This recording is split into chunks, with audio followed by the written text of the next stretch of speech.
Ako nga pala si Dean Mark Castronuevo ng Negros Occidental Pillars. Nag-umpisa akong mag-billiard nung 12 years old ako. Nagtitinda ako ng balot dati. Ngayon tumatambay ako sa bilyaran. Inaalok ko yung mga naglalaro doon, yung mga nagiinom. Kasi bata pa ako nung kailangan kong magkaroon ng pera. Gusto kong magkaroon ng baon pamasok sa school. Nahook talaga ako sa billiard noon kasi nagbabasketball pa ako noon eh. Tapos tinigil ko na. Sabi ko sa bilyar na lang ako. Parang mas may future kasi di naman ako matangkad. Ang hina ko pa tumalon. Nag-pandemic kasi kaya na-stop muna yung laro. So balik na naman kami dito sa probinsya. Kaya na naman maghanap ng ibang trabaho. May dumayo dito si Alan Panganiban. Kung tawagin Alan Putol. Sabi niya sa akin, pag gusto mo gumaling, tawagan mo ko. Punta mo ako sa Maynila. Dadaling kita sa Star Paper. Sinali niya ako, nag-quarter finals kagad ako sa Dragon Cup. Napanghinaan ako na bumalik din ako dito. Kasi ang hirap eh. Walang tutuluyan. Nakikituloy ako sa mga kamag-anak ko. Pumunta ako ng Olongapo City, inadapt ako ni Greg Dira.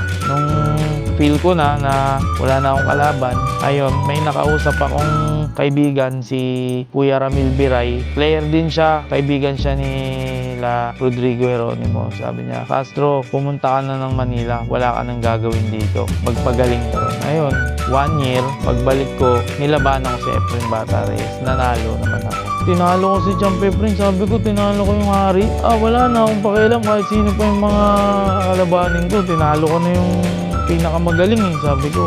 Pero hindi pala doon nagtatapos yun. Kailangan pala training, practice, disiplina. Yun pala dapat.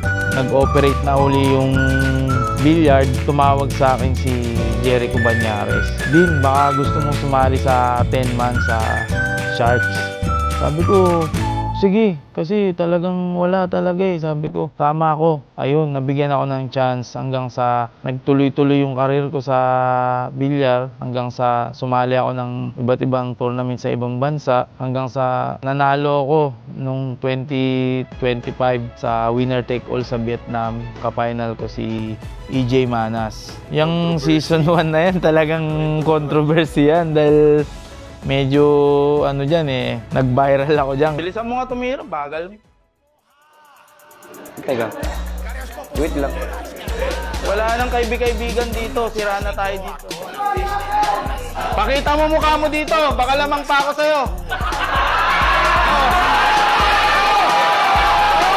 Oh! Oh my! Oh! Run DMC's fired up! Take it easy! Ooh! Fired up now!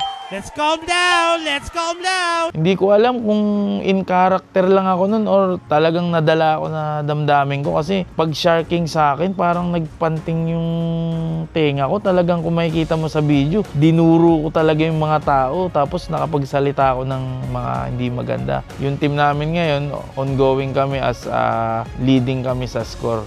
Number 1 kami ngayon. Sa totoo lang, gusto kong makalaban yung dati kong team, QC Dragon. Kasi una sa lahat, nandun yung mga magagaling na player ngayon. Saka, siyempre, gusto kong mapatunayan na ibang DMC na yung haharap pag nagkasagupa kami sa lamesa. Mas malakas, saka mas magaling. Sinamahan ko si Alexis Ferrer sa La Union, may exhibition match sila. Si EJ, inimbita sila. Sabi ko kay Alexis, pre, sama ako dyan. Nagulat ako, kilala ako nung mga tao doon. Uy, si Castronuevo yung magulo sa SB. Sabi, hindi, nakaka-champion lang yan ha. Sabi ganun. Ayun nga, si AJ nga yung kalaban. Nahiya ako nun, tumakbo ko sa sakyan. Sobrang halaga sa akin ng paglalaro ng bilyar kasi simula bata ako, yun talaga yung sumusuporta sa akin. Kahit saan ako makarating, malaking tulong siya kasi gawa ng financial siya eh. Pag nag-money game ka, pag nanalo ka, meron ka agad kikitain. Mabilis. Nung lumaon, nabigyan ako ng mga panalo sa iba't ibang lugar. Nakapagawa kami nitong maliit na bahay. Nakakuha ako ng sasakyan, motor, ganun. Tapos siyempre, yung mga magulang ko at saka pamilya ko, nabibigay ko yung gusto nila. Hindi naman lagi. Ibig sabihin, kapag kailangan, na-provide ko naman. Tuloy pa rin.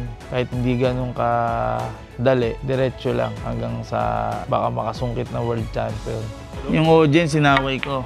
Nagalit, muntik magkagulo, muntik mahinto yung laban kasi siyempre nga, sharking, bawal ang pikon. Eh napikon ako, wala nang bawal-bawal. Ngayon, hindi na ako naapektuhan, hinahayaan ko na lang. Wala rin naman mangyayari. Focus na lang ako sa laro.